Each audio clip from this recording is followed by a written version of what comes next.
Y esta conferencia me parece que tiene un impacto muy importante en un tema que nos toca a todos los que alguna vez hemos tenido contacto con el paciente y que hoy lo hacemos como parte cotidiana de nuestra actividad laboral. Esto nos va a dar un marco muy interesante de que entendamos la importancia de todo lo que está relacionado con seguridad del paciente, pero también un poco cómo nosotros tenemos la posibilidad de abordar temas que a veces se nos pueden salir de las manos. Creo que no solamente lo normativo, doctora Piedad, es importante, sino también el sentimiento con el que la norma se construye. Muchas veces uno interpreta la norma como algo muy frío, pero generalmente la norma tiene un sustento que lo que hace es traer de eso que puede estar pasando, cómo lo logramos reglamentar para que tenga una estandarización y que todos al mismo nivel podamos ir avanzando en que en el tema por lo menos de lo que nos importa a nosotros, que es la prestación de alta complejidad, se incorporen este tipo de definiciones. Entonces, Doc, bienvenida, este es su auditorio, su hospital. Estamos, como se ha dado cuenta, muy comprometidos con el tema del mejoramiento continuo, con el tema de la acreditación, y ya creo que Luz en ese sentido ha dado muy buenos pasos, que esperamos con este tipo de complementos podamos de verdad tener una integralidad alrededor de lo que hacemos día a día. Entonces, bienvenida, muchas gracias por acompañarnos y bueno, ya el auditorio es completamente suyo. Bueno, buenos días. Primero que quiero decirles es que a veces a uno le da miedo cuando le dicen experto, ¿verdad? Porque uno siempre, entre más sabe, pues menos finalmente termina experimentando que sabe, porque el conocimiento nunca tiene límites, las experiencias siempre nos están enseñando todos los días nuevas cosas y ayudándonos pues, a reinventar permanentemente. Este tema que les traigo a colación pues tiene todo su preámbulo. Estamos en el año celebrando el Día Mundial de la Seguridad del Paciente, aunque desde el punto de vista práctico, pues todos los días son días de seguridad del paciente y por lo tanto todos los días debemos estar en ese modo de acciones proactivas hacia la gestión exitosa del riesgo. Este año, pues, la meta global es la medicalización sin daño, teniendo en cuenta, pues, todo el efecto, toda esta problemática. Sabemos que los medicamentos son la tercera causa de muerte evitable en el mundo, después de las enfermedades cardiovasculares, después de los cánceres, y es la primera causa de muerte evitable en relación a los eventos adversos que ocurren a nivel mundial. Se estima que más o menos, como ustedes pueden ver allí, que son mucho cantidad de dólares que genera el gasto frente a las diferentes acciones o los efectos que producen los eventos adversos relacionados con medicación, que por lo tanto es un llamado urgente, es un llamado para que tomemos todas las acciones necesarias para que trabajemos en esa línea, sabiendo pues que también si trabajamos de manera proactiva hacia la prevención de que ocurran este tipo de eventos adversos, nos vamos a ver beneficiados todos, incluso nosotros como estar involucrados en ese tipo de eventos adversos y sufrir la situación de ser una segunda víctima. Sabemos que el impacto que producen los eventos adversos medicamentosos en el profesional de salud son bastante desgarradores y porque pues se producen pues por daños y por muertes que nunca se esperan. Entonces, de ahí la importancia, la pertinencia y la gran oportunidad de tratar este tema de segundas víctimas con el tema de la seguridad en la medicación. Bueno, Quiero empezar diciéndoles que cuando ocurre un evento adverso, son 3 que sufren las consecuencias. El primero que sufre todas estas consecuencias pues es el paciente y su familia, el que llamamos la primera víctima. El segundo es el profesional de la salud, las personas que están, digamos, alrededor y que tienen de alguna manera están en contacto directo frente a ese daño que se produjo. Y una tercera víctima es la institución de salud, que eso ya está bastante determinado, tiene bastante bibliografía al respecto, experiencias y bastantes estadísticas de lo que pues produce a nivel institucional. ¿Eso qué significa? Significa que la seguridad del paciente se construye en estos 3 niveles: alrededor del paciente, alrededor de los profesionales de salud, que son los que cuidan, y alrededor de las organizaciones como tal en todos sus aspectos. Es decir, no podemos concebir la seguridad del paciente sin tener en cuenta en todo lo que hacemos, en el diseño de todos los procesos que tenemos, sin contemplar estos 3 elementos que son fundamentales en el continuo de la atención en todo el proceso. Cuando se producen eventos adversos graves y hay profesionales de la salud involucrados, se presentan diferentes caras, y esas caras pues generalmente son inevitablemente pues las caras del sufrimiento.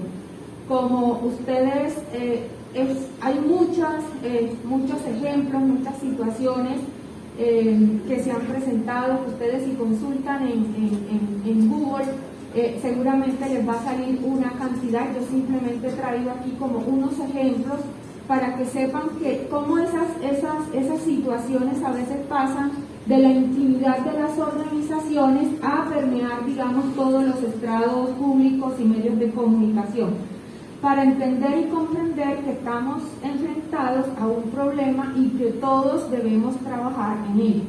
Entonces, este es un caso, por ejemplo, el caso de Ryan, ¿verdad?, donde la enfermera que estuvo involucrada en este caso, que fue una confusión, fue un niño prematuro que murió por un error en la aplicación de una nutrición. La nutrición enteral fue administrada de manera parenteral, muriendo pues instantáneamente este bebé. Entonces pues eso causó una cantidad de situaciones, de análisis, de reflexiones y demás, en donde finalmente dentro de todo este proceso pues es el efecto, digamos, que se tiene o que se tuvo que manejar a la par de toda la situación pues que implicaba el efecto sobre la institución, sobre el paciente y demás, ¿cierto? El efecto pues que se producía en ese momento sobre la enfermera que aplicó o que estuvo directamente involucrada con esa administración equivocada de esa dieta. Entonces este es un caso muy bonito que nos invita a comprender y a ver toda esa cara de ese sufrimiento, de ese impacto que produce un evento adverso grave severo. Otra cara también de sufrimiento, y ya no para entender también la magnitud y el concepto que significa las segundas víctimas, porque a veces eso sin querer que tengamos que estar victimizándonos, nosotros por el simple hecho de ser profesionales de la salud y por el simple hecho pues de estar expuestos a múltiples riesgos, sino que también nuestra condición humana, para lo cual nosotros nos hemos preparado en nuestra profesión, en nuestra ocupación, pues siempre es querer obtener el mejor resultado, ¿verdad?, de lo que hacemos. Entonces queremos que nuestro paciente se aliente, le vaya súper bien en su diagnóstico, en su tratamiento y finalmente pues se logre la meta que se quería con ellos. Entonces fíjense, esta es otra forma. Esto es para decirles, ¿verdad?, que tenemos también la otra cara de la moneda, que estamos enfrentados siempre a una atención compleja, con múltiples factores que pueden incidir, dentro del proceso y que por alguna razón pues las cosas no suelen suceder como nosotros las teníamos planeadas. Y esto es un tema que implica a todos, desde la persona que está en la portería hasta los más encumbrados de la organización, pasando por la junta directiva. Entonces esto es muy importante que nosotros lo tengamos en cuenta. Son diferentes también efectos, factores, establecimientos que se tengan también alrededor de este tema de las víctimas, de nosotros, los profesionales y todos los trabajadores que estamos involucrados en el tema de la atención en salud. Recordar que también, por ejemplo, esta pandemia que tuvimos en el año 2020 nos ha dejado muchísimas enseñanzas y de hecho ha servido para que se levanten muchas más voces para trabajar en pro de la seguridad también de las personas que cuidan, que somos todos nosotros los que estamos aquí, incluyendo no solamente el personal asistencial, sino también desde el personal administrativo, el que toma decisiones, absolutamente todo, porque finalmente todos cuidamos a nuestros pacientes de alguna manera o de otra manera, ¿verdad? Porque la atención del paciente no depende de una sola profesión o de una sola persona, sino depende del conjunto, depende de todo un equipo. Entonces, en el año 2020, recordemos que tuvimos el año mundial de la seguridad del paciente y el eslogan fue: hay que cuidar a quien cuida. No hay seguridad del paciente, sino hay seguridad de las personas que cuidan, absolutamente todo. Entonces, de allí pues que aquí se fijaron una cantidad de metas, una cantidad de recomendaciones, se puso en la agenda todo este tema de la seguridad y salud en el trabajo como un elemento fundamental en la inclusión de todos esos procesos, porque antes se veía todo este tema, la seguridad del paciente frente a las personas que están implicadas en todo este tema de la seguridad de los profesionales con la atención sanitaria. Anteriormente, es decir, seguridad del paciente por allá, talento humano por allá, la parte jurídica por allá y la parte de seguridad y salud en el trabajo también por aparte. Entonces, esto nos permitió dar esa visión integral para poder ir disminuyendo las brechas que existen, ¿cierto?, para poder afrontar todos estos temas y poder digamos, cuidar más a los que cuidan y fortalecer pues todas las estrategias y las acciones de seguridad del paciente en una organización. Bueno, ¿de dónde vino ese término de segunda víctima? Este término de segunda víctima lo habló por primera vez en el año 2000 Albert Wood. Albert Wood es un médico de Johns Hopkins que escribió un artículo en la British Medical Journal en el 2000 haciendo una reflexión sobre un caso que pudo presenciar frente a un error que tuvo un residente de cardiología que se había equivocado frente a una lectura de un electrocardiograma, y eso pues produjo en el paciente que no se tomaran el tratamiento de manera oportuna y el paciente falleció. ¿Qué pasó? En este momento este residente fue llevado a un tribunal, ¿sí? Y ya fueron inmisericordias en todos esos procesos, y entonces él hace toda la reflexión y pensó él como médico también especialista y se hizo la pregunta: ¿y si hubiese sido yo? A mí también me hubiese pasado, ¿qué diferencia hay? Si le pasó a un residente, a mí también, ¿cierto? Que tengo un amplio conocimiento, que tengo una formación técnica muy importante, me pudo haber pasado a mí. Entonces él en ese momento se puso en el zapato de esta persona, analizando y pensando pues, que son múltiples los factores que pueden generar este proceso. Y a otro autor al cual le debemos más adelante sobre este término de segundas víctimas es Susan Scott, a quien le debemos todo la mecánica o el proceso en la recuperación, lo que significa todo el proceso en términos de segundas víctimas, por lo cual pasa un profesional de la salud. Esto era lo que les había comentado. Entonces, ¿qué es una segunda víctima? Una segunda víctima, según Susan Scott, que es, digamos, es la definición que hoy día pues es como la más completa, pues existen muchas, pero esta es como la más completa. Dice que es el personal implicado en un evento adverso inesperado, en un error en salud o en una lesión relacionada con el paciente y que se convierte en víctima en el sentido de que queda traumado por el mismo evento. Y este traumado se traduce, significa que se ve desbordado a la hora de afrontar emocionalmente este incidente, ¿sí?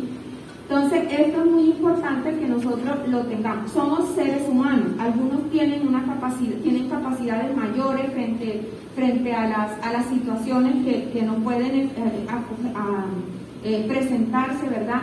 Y algunos pueden afrontar este tipo de situaciones de diferentes maneras, unos más graves, más agudas, unos no tan agudas, ¿cierto?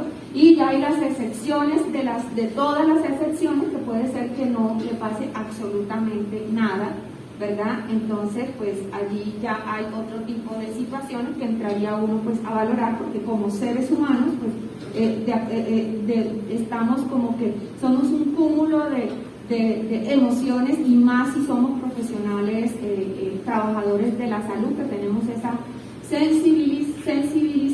sensibilidad frente al sufrimiento ajeno y de nuestros pacientes. ¿Cómo es la frecuencia de estos fenómenos? En realidad, últimamente ha habido un desarrollo vertiginoso de la literatura. Hay muchos estudios por todos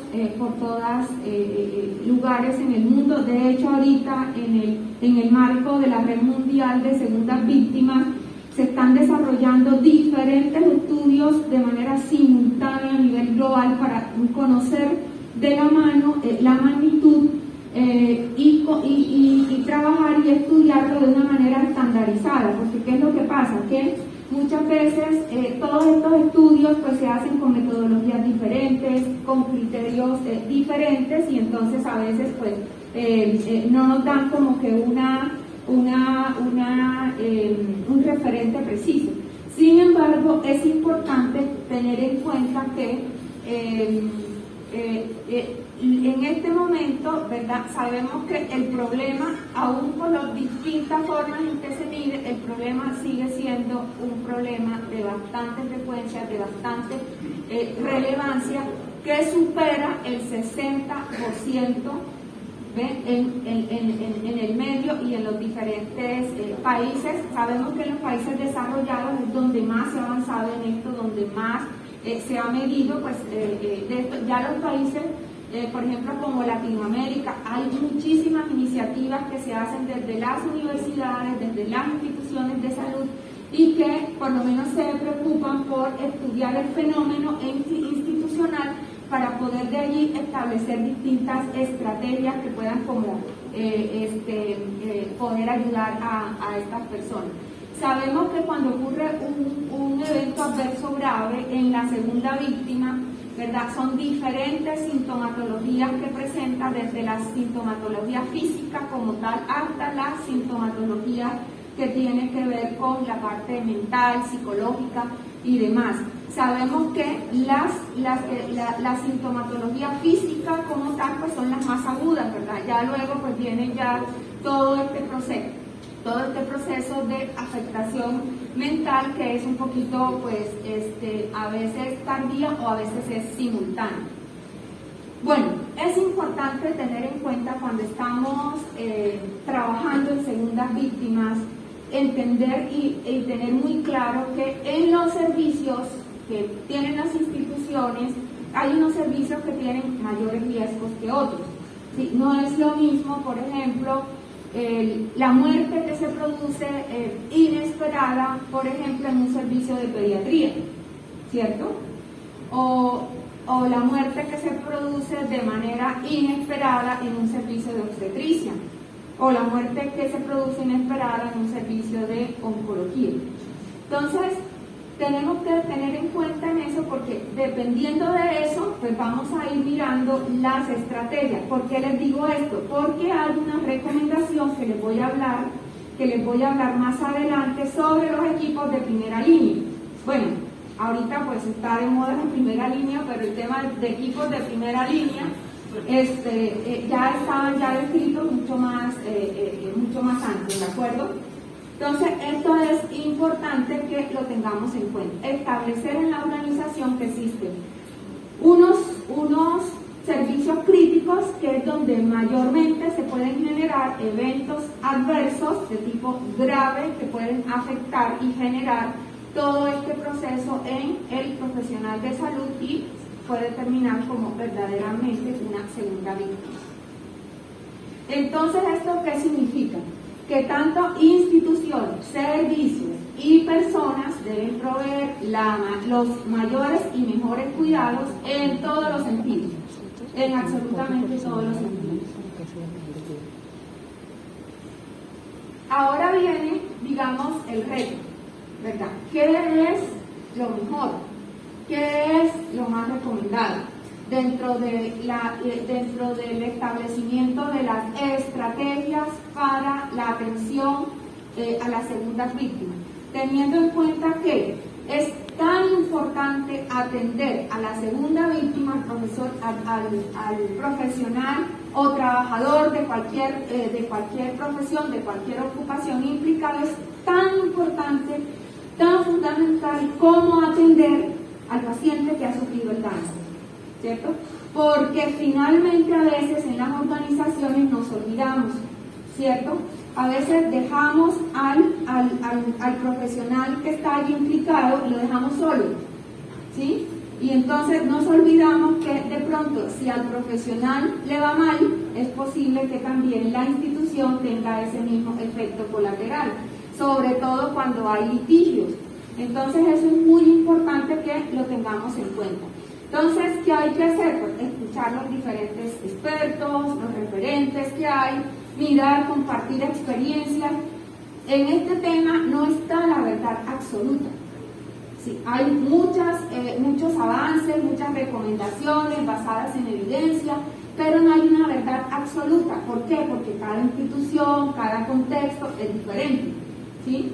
Cada cultura, los profesionales y trabajadores en general de todas las profesiones, porque aquí no hay excepción, ¿cierto? Cualquiera puede estar involucrado en eso, puede estar en un momento determinado, reaccionar muy diferente de acuerdo al contexto cultural también que tenga estas personas.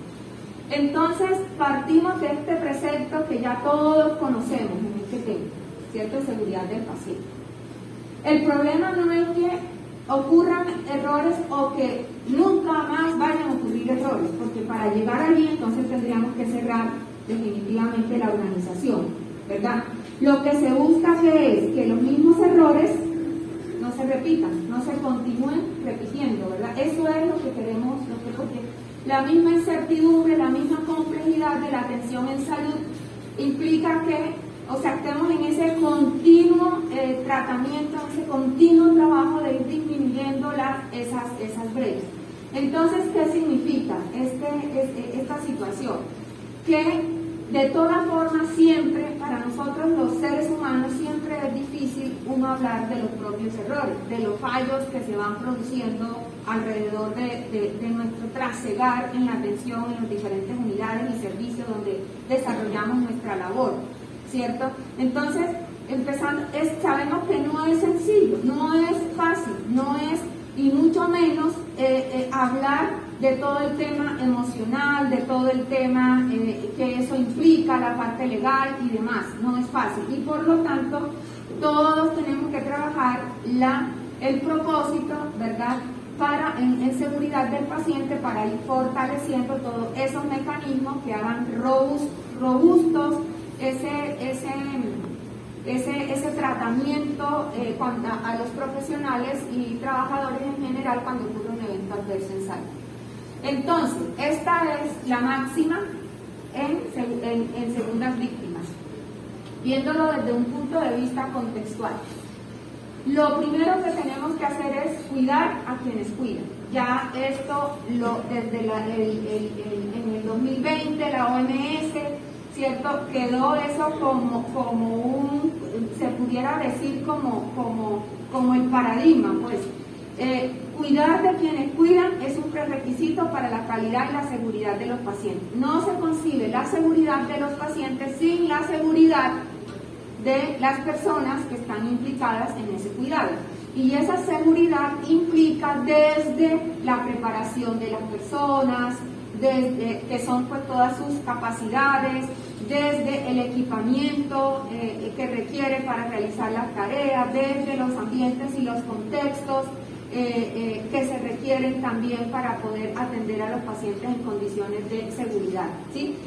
También desde toda la seguridad y el apoyo que se dé para que esa persona y todos los trabajadores en salud se sientan, digamos, tranquilos, se sientan, sí, se maneja una cultura abierta, una cultura no punitiva, una cultura de transparencia, una cultura de respeto, una cultura empática, de entender que a cualquiera de nosotros nos puede suceder, nos puede pasar. ¿Listo? Entonces, eso significa que para poder tener una óptima calidad asistencial debemos superar todos estos retos, embarcarnos en esta meta de ese desafío. Sin la contribución de los profesionales no hay seguridad de los pacientes. Cuando digo profesionales, ahí están incluidos también todos los que no son profesionales, las ocupaciones, todas las personas que pertenecen a la cadena de la atención como tal. Esto es simplemente para mostrarles el curso natural de la recuperación de la segunda víctima de Susan Scott, ¿cierto?, que nos describe 6 etapas por las cuales una persona que ha estado enfrente de un evento adverso grave puede pasar. Entonces, y de todo este proceso, todas estas etapas son muy importantes que se tengan en cuenta a la hora de diseñar todo el despliegue de soporte y de apoyo a estas personas que están involucradas en esos procesos desafortunados.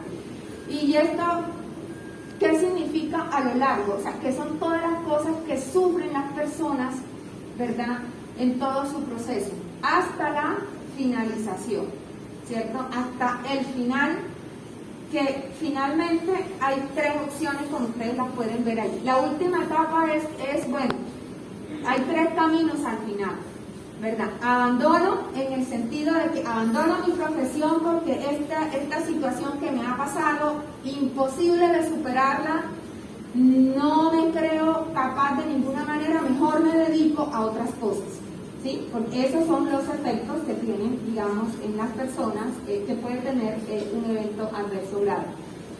El otro camino es el camino de la supervivencia, es lograr, ¿cierto? Bueno, no me retiro de la profesión, no me retiro de la ocupación, no me retiro del trabajo, no me retiro de la organización, pero permanezco viviendo con pensamientos intrusivos dentro de mi ser, ¿verdad?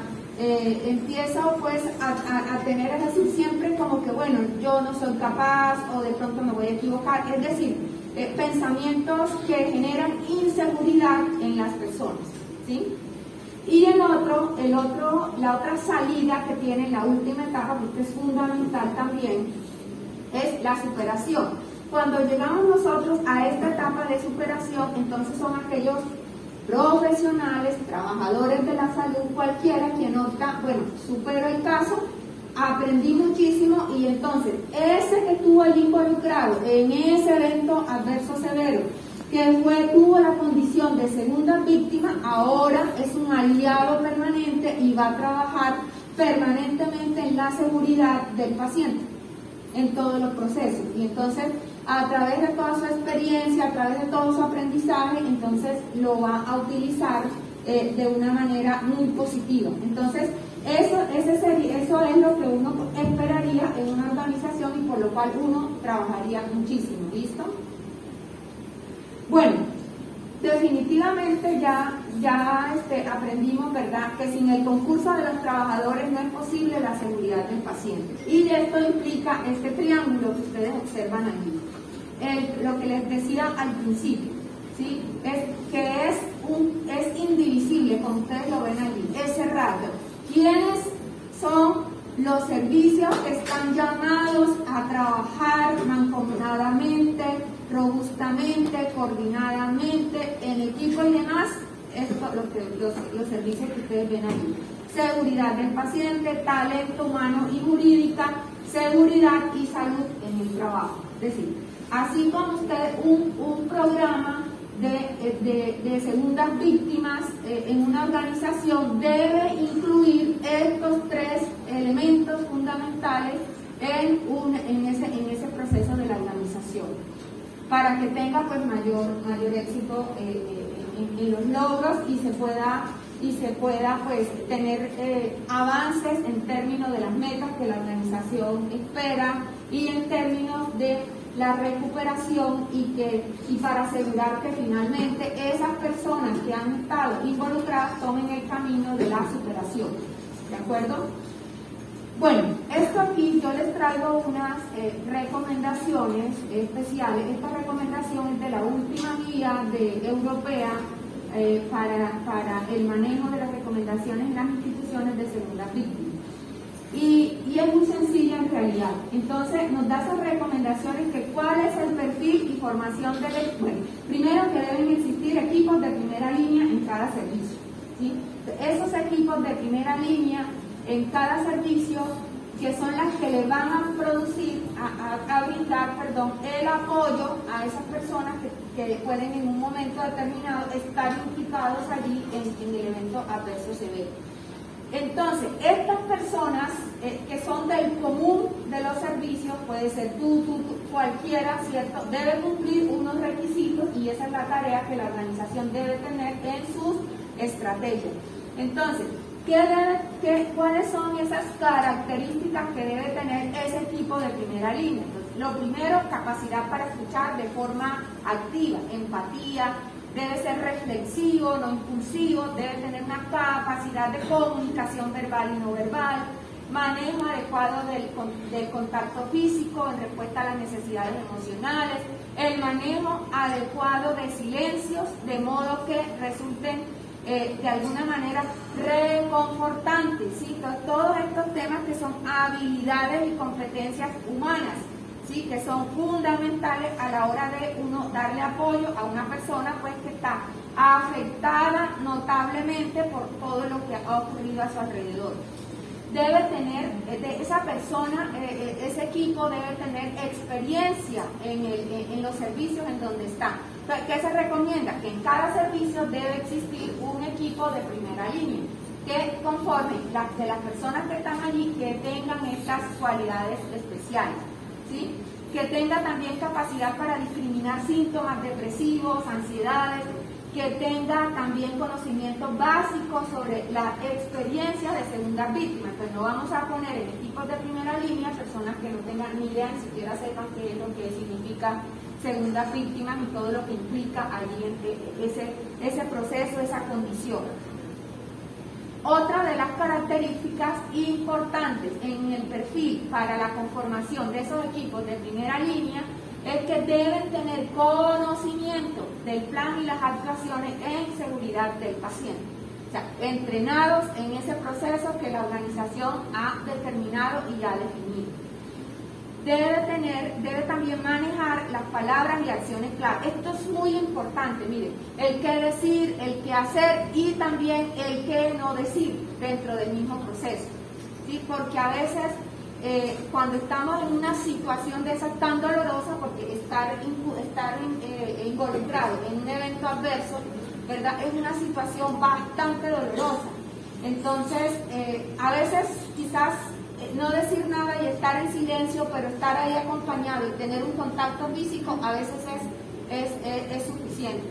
Entonces, a veces uno, lo contrario, ¿verdad? Que a veces es decir cosas que de pronto puedan causar más el problema o ahondar más la emotividad o las emociones de la persona que está afectada, que nosotros le queremos dar el apoyo. Debe siempre tener una actitud respetuosa en todo momento, ¿cierto? Evitando la elaboración de expresiones o de juicio o dando juicios de valor. A nosotros los seres humanos somos expertos, ¿verdad?, en dar juicios de valor, en pensar que estas cosas solamente le suceden al otro, y lo primero que uno dice es, mira lo que le sucedió a no sé quién, mira que esta cosa, sí, o sea, muchas cosas que en realidad no ayudan en nada, en lo absoluto, dentro de esos procesos. Y capacidad para adoptar una actitud de apoyo fundamental en la escucha permanente y evitar en todo momento una actividad resolutiva, es decir, no te preocupes, esto lo vamos a resolver, esto tal cosa, esto sí, porque eso no es así. Entonces, quiere decir que estos equipos de primera línea en los servicios que van a atender, que son los que dan como los primeros auxilios, el primer apoyo, en esos servicios deben tener unas cualidades y condiciones. ¿Qué es lo que se recomienda en este consenso europeo? Sí, se recomienda que para poder escoger esas personas, la primera pregunta que hay que hacerse entre todos los que están en un servicio, irle a preguntar a cada uno y hacerle esa pregunta que dice allí, ¿cierto? ¿Qué miembro de su unidad acudiría usted a pedir ayuda en caso que tuviera un evento adverso? Entonces yo diría a María, a Petra, a Juana, así. Entonces, esa persona, ¿cierto?, es la que puede ser un buen candidato para ser parte de ese grupo inicial de apoyo en este tema de segunda víctima. Esto es fundamental, de allí parte todo. De allí parte el éxito o de allí parte el fracaso final, el desenlace final que se pueda tener con el manejo de segundas víctimas. Y esto tiene también que ir enlazado con el tema de humanización, porque esto hace parte también de la humanización. Es que la humanización no es un tema que es solamente de profesional con el paciente, es que la humanización también tiene que ser entre los trabajadores, entre el equipo, entre nosotros, ¿sí?, que implica toda esa cantidad de valores, de condiciones que son supremamente importantes. ¿Sí? Entonces tenemos que tener en cuenta eso. Bueno, esta es importante, ya hay definida la guía o el algoritmo de apoyo de las segundas víctimas. Yo les pido excusa, pues la idea pues no es mirar acá el algoritmo, pero sí decirles que existe un algoritmo en este momento en la red mundial. Estamos revisando nuevamente a ver qué otras más cosas se pueden allí ajustar de acuerdo a las distintas experiencias que se han ido recolectando a través de los diferentes expertos a nivel mundial, pero por ahora nosotros digamos que disponemos de esta guía que está en español y que está en inglés y que fácilmente pues se puede descargar. Seguramente algunos ya la han conocido, la han visto. Esta es la última versión porque anteriormente había otra versión, creo que era como del 2011 o 12 por ahí. Entonces es importante que tengamos en cuenta. Igual se tiene previsto para el año 2024 la nueva guía, que creo que por lo que veo no es que va a cambiar mucho. Algunas cosas que se aprendieron de la pandemia de COVID, porque ustedes saben que con la pandemia de COVID los errores fueron imparables, ¿no? Además porque estábamos todos frente a una incertidumbre máxima que estábamos aprendiendo y haciendo al mismo tiempo. Y entonces imagínense, si de por sí sin pandemia la atención a los pacientes implica incertidumbre, o sea, es altamente riesgosa y altamente peligrosa. Ahora imagínense ustedes trabajando con una pandemia donde no conocíamos absolutamente muchas cosas y al día de hoy todavía no conocemos muchas cosas. Entonces, eso seguramente lo va a incorporar la guía. Hay diferentes experiencias que hay a nivel mundial en las instituciones desarrolladas, incluso instituciones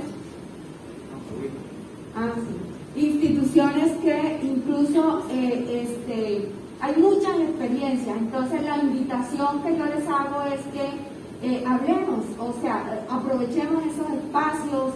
Actualmente, por ejemplo, hay una red iberoamericana de conocimiento, seguridad del paciente, donde nosotros podemos allí intercambiar nuestras ideas, nuestras experiencias para que otros también puedan avanzar y nosotros también aprender de nosotros. Recordemos que esto es un avance continuo, un mejoramiento continuo, permanente en todos los tiempos.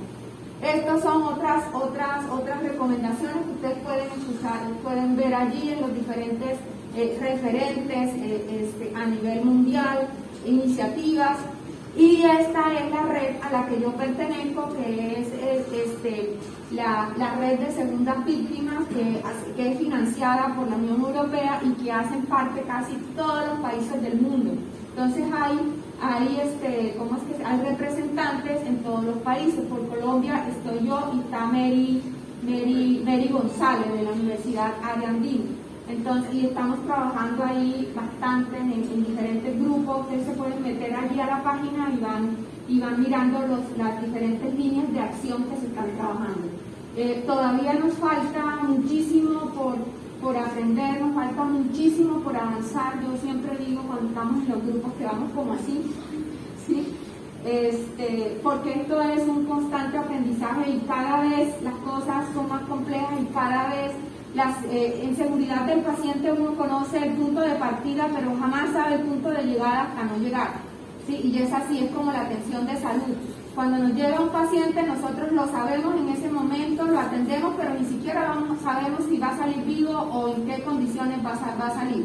Entonces, hasta no llegar al final en su salida. Entonces, de aquí falta muchísimas cosas y es importante pues que todos trabajemos en esto. Esto es una prioridad, está también de la mano con los objetivos de desarrollo sostenible, el objetivo número 3, que es lograr la calidad y la cobertura en atención. Entonces, la seguridad del paciente es un componente fundamental. Si Colombia es uno de los países, ahorita que he tenido oportunidad de tener experiencia, interactuar, incluso en este grupo está Albert Wu y está la doctora Scott, en este grupo donde nosotros estamos. Está el doctor José Joaquín Mira, que estuvo acá acá está hasta 2 veces, ¿cierto? Lo hemos traído 2 veces. Y bueno, uno se da cuenta, uno no se compara pues, con los países más desarrollados porque ya llevan muchísimas iniciativas, son países que invierten muchísimo dinero en todos estos temas, a diferencia de los países latinoamericanos. Sin embargo, la buena noticia que les puedo dar es que Colombia es uno de los países latinoamericanos que más ha avanzado en todos estos procesos. Y uno lo mira en todos los escenarios donde uno ha podido estar y intercambiar con los diferentes expertos y referentes que hay en los países latinoamericanos. Entonces, sintámonos felices por ese aliento como para continuar trabajando en esto, pero sepamos que todavía nos falta muchísimo, que esto vamos siempre de desafío en desafío para ir poco a poco ir cerrando la brecha.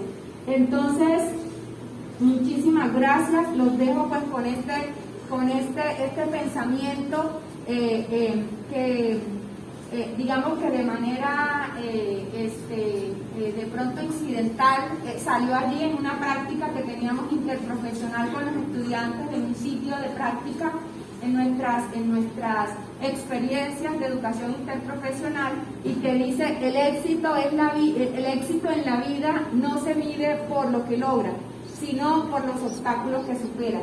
Sabemos que nosotros pues siempre nos tenemos que trazar metas, sí, pero sabemos que finalmente uno llega a la meta, pero donde está digamos, el coraje, donde está lo más importante es la manera como nosotros superamos todos los obstáculos para llegar a la meta. Eso es lo más importante, ¿sí? Y ahí está todo, ¿no? Ahí está lo de insistir, persistir, no desistir, resistir, y también tener todo lo de la resiliencia.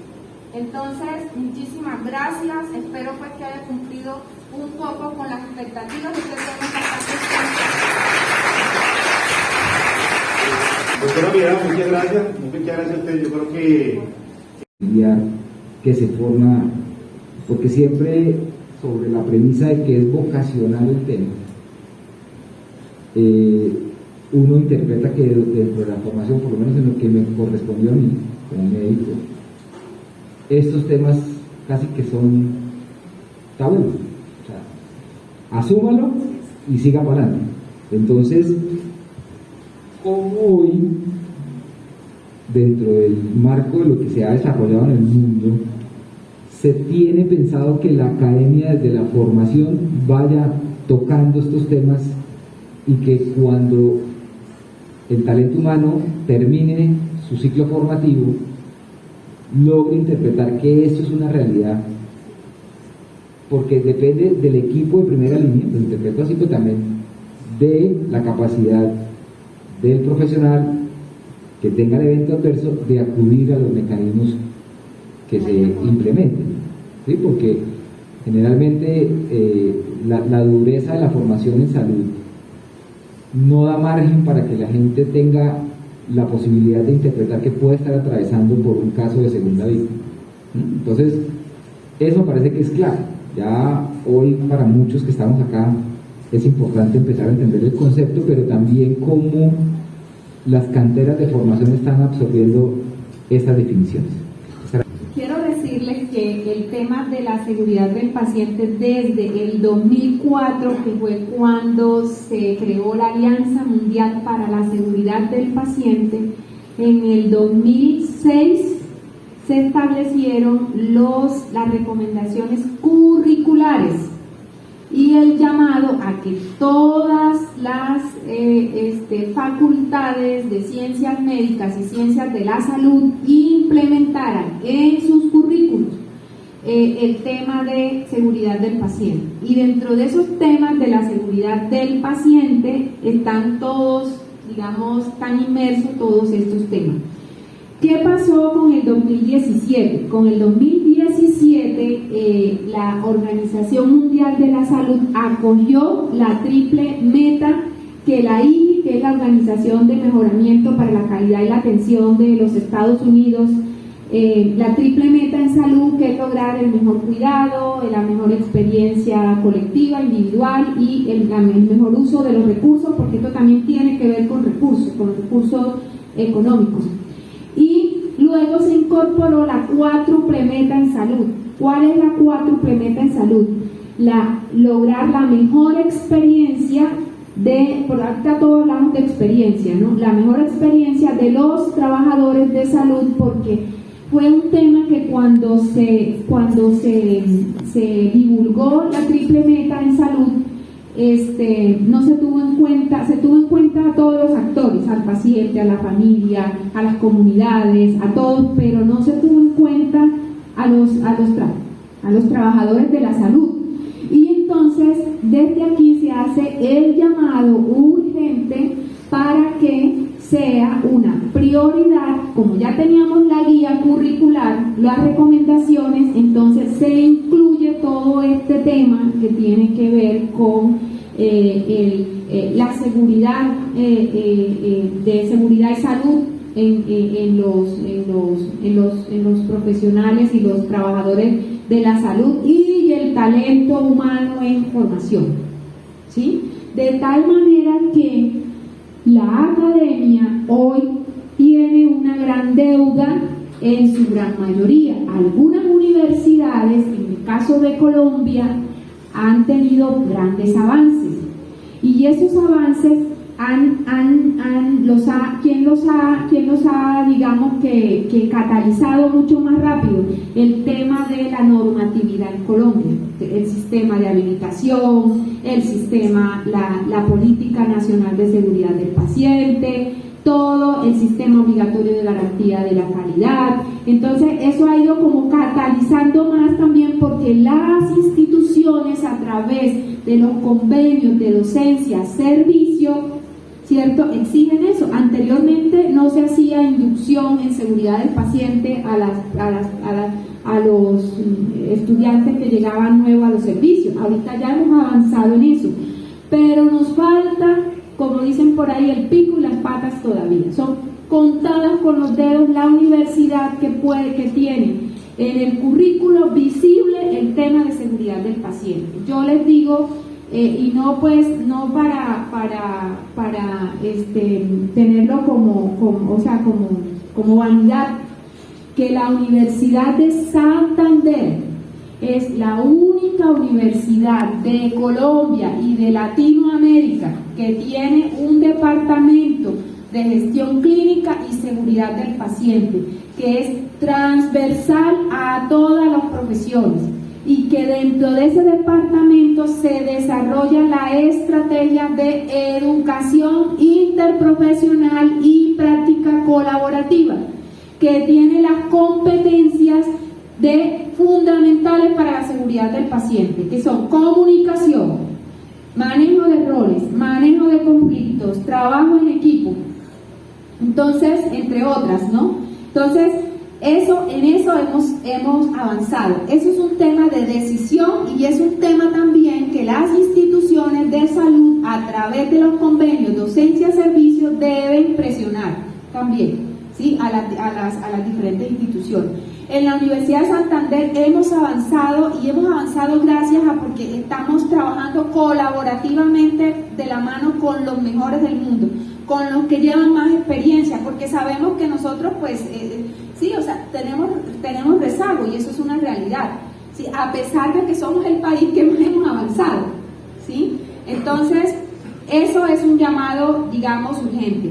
Una buena noticia es que en el año 2019, por ejemplo, para las facultades de medicina, la ASCOFAME, dentro de los programas de formación, incluyó un eje que es obligatorio para pregrado y para posgrado, lo de la enseñanza de seguridad del paciente, la gestión en salud y gestión clínica, que es fundamental, porque hoy en día pues los estudiantes que vienen a las instituciones deben saber, ¿cierto?, que nosotros tenemos el deber de responder por unos resultados, ¿cierto?, y esos resultados que son en los indicadores.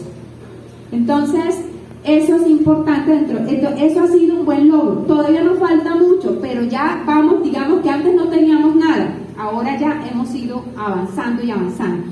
En el caso, por ejemplo, de la Universidad de Santander, nosotros tenemos un capítulo en la IGI, y todos nuestros estudiantes de pregrado y de posgrado que inician su ciclo clínico, porque dentro de las recomendaciones, cuando las universidades tienen currículos tradicionales, es decir, que dan primero lo de cómo es fundamentación y demás, y luego ven en el ciclo clínico, ellos, todo lo que van a hacer, se hace la inducción, y ellos hacen 2 cursos que son de inicio fundamental, que es el curso de trabajo en equipo, para que se certifican, y el curso de fundamentos de la seguridad del paciente. Por lo menos mientras lleguen, digamos, a las clases o a las prácticas que se hacen, porque se hacen prácticas interprofesionales en la universidad con la estrategia de educación interprofesional.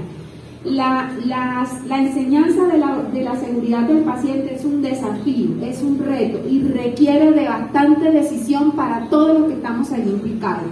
Y esto va también, que es un mensaje también con urgencia para las instituciones, porque muchas veces, y uno lo ve en los diferentes escenarios mundiales, ¿verdad?, donde a veces la academia hace grandes esfuerzos por instruir a los muchachos, por desarrollar esas habilidades y demás, pero resulta que las instituciones a veces no colaboran. Entonces ellos ven todo lo anti-seguridad.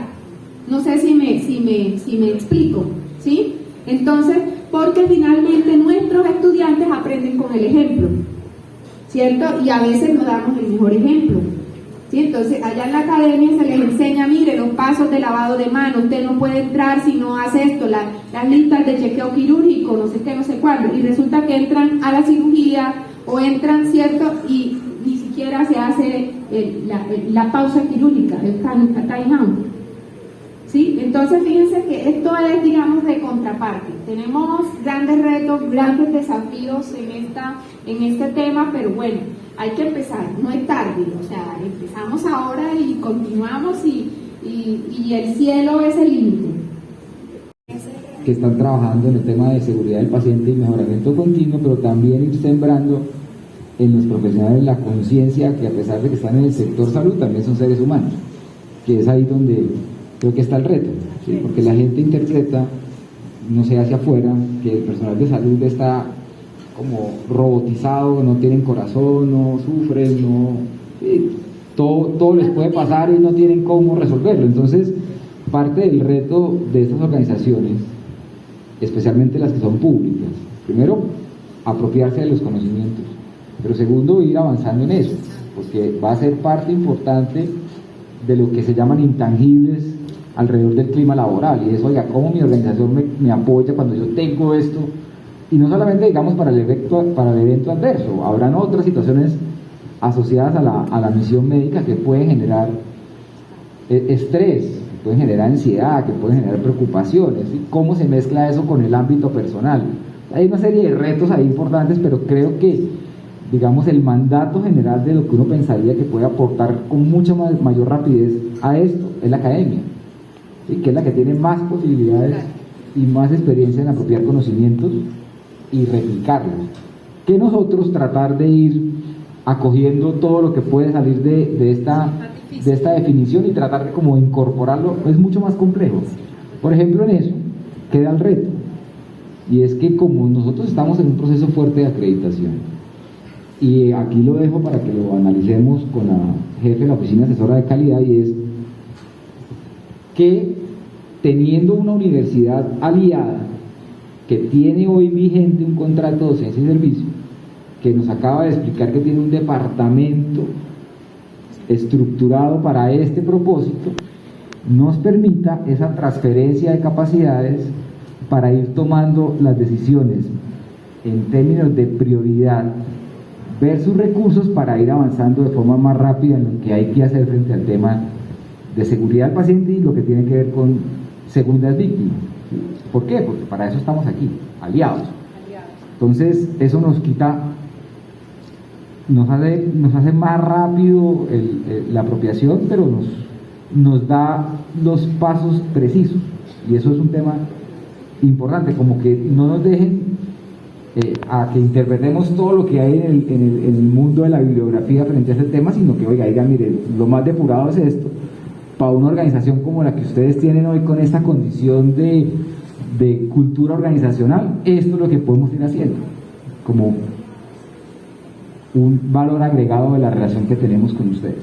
Y ese aprendizaje, pues para una organización como esta, que ya está madura, posiblemente puede ser una buena experiencia de réplica, teniendo en cuenta que Colombia puede ser uno de los países que ha dado los pasos más grandes en cuanto a ese tema. Sería como eso para cerrar. Gracias.